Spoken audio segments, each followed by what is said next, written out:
প্রিয়ন। তো এই দেখো আজকে কি রান্না হবে তোমাদের বলে দিই, ঠিক আছে? তো এখানে হচ্ছে মাছের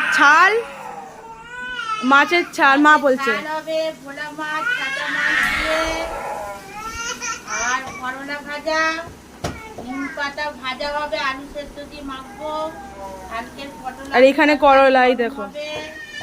তোমরা খাবে তা চলে এসো। আর বেশি বেশি করে আমার মেয়েকে লাইক সাবস্ক্রাইব কমেন্ট করো, যাতে মেয়েটা আমার তাড়াতাড়ি আগাতে পারে।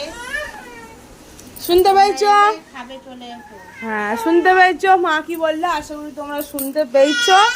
তো কমেন্টে জানিও কেমন লাগলো, ঠিক আছে? তো আজকে আমাদের এই রান্না হবে। তো চলো একবার দেখিয়ে দিই।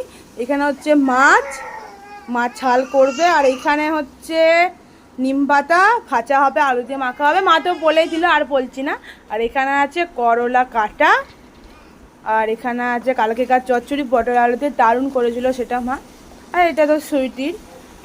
আর আর এখানে হচ্ছে বাবা, দেখতেই পাচ্ছ। তো যাই হোক, তো চলো সবাইকে টাটা। তোমরা সবাই খুব খুব খুব ভালো থেকো, সুস্থ থেকো, টাটা পাবে। আর মায়ের কথা শোনো, ঠিক আছে? মা তোমাদের এত বড় মুখ করে বললো, অবশ্যই লাইক সাবস্ক্রাইব করে দিও, ঠিক আছে? তো চলো সবাইকে টাটা। তোমার সবাই খুব ভালো থেকো, সুস্থ থেকো, tata, bye bye, love you.